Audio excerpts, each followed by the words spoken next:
Hey, RMD youth leaders headed to life. We just wanted to make this video real quick to share a couple of things with you. Probably the big thing for when you arrive, we are planning an RMD get together for all of the students and all of the leaders, everyone after the first session, which is Tuesday night. So that's going to get over about 8:30. So about 9 o'clock, we're going to plan on meeting in Grand 7A. I know that sounds like code, but that's a room at the event. And we're going to meet there. It's reserved just for us. And we're going to take no more than an hour, probably more like 45 minutes, just to do a couple of things together. One of the things that we want to do is talk about arranging some time to sit together and have meals together as an RMD crowd.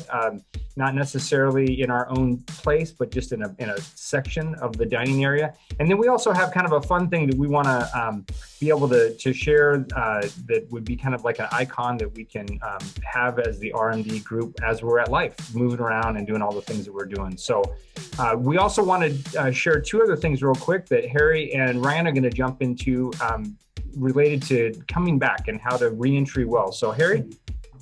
Yeah, so when you come back, there's a follow-up with your students as well as follow-up with your church. And so I'm going to speak specifically on the church. And you had a lot of people in your congregation, I'm sure, give financially to your group going, as well as hopefully they've been praying for you a ton before, during, and continuing to pray for you after you come back. And so you want to share what God's done. You want to celebrate what God has done in and through this trip.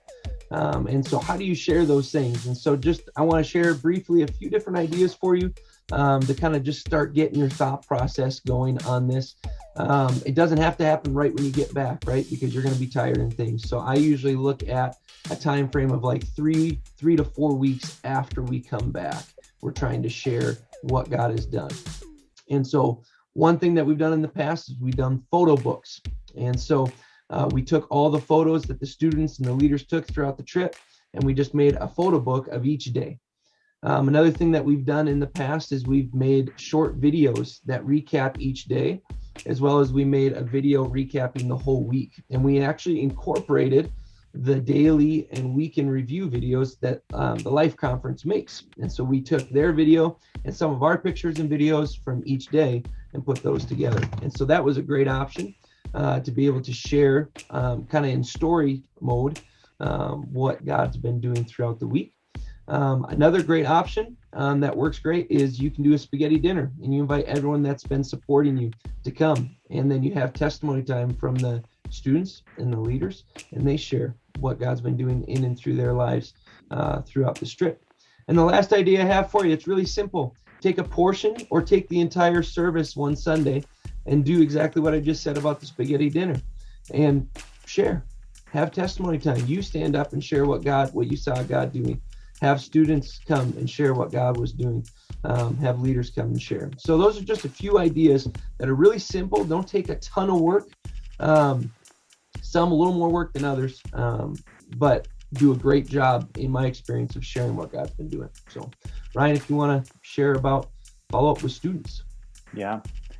In all of this, we just want to encourage you to prep ahead of time, because as we've experienced, Life Conference can be an exhausting thing, both to prep and get a team to, but also to experience a week of. And we know that if you don't have a plan going into it, it's likely that post-life, because you're going to be a little tired, things might fall through the cracks.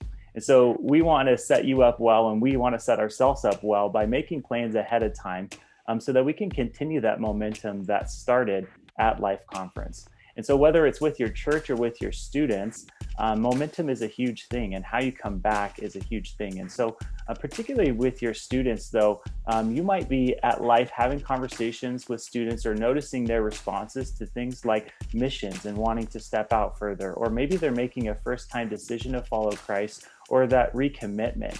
Having a plan ahead of time of what are you going to do with those students once you get back is a big deal. Maybe that means that you predetermine some discipleship material that you've used in the past that you want to go through with those students when you get back. Maybe it means even just to have them not fall through the cracks, keeping a note in your phone of all the different conversations that you've had throughout the week with students, not only so you can be praying that week and praying the following week, but knowing who it was that you talked to and who might need some extra follow-up.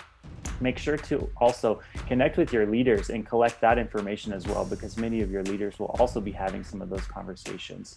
Maybe it means setting a specific date for your group to get together and just have a large group debrief. That's a really great way of helping them to continue to process the information that they're going to be sort of ruminating on from the week at Life. Whatever it is, do make a plan, some form of a plan. It may not always go according to plan, but having something is better than having nothing, especially when it comes to coming back after a week at Life.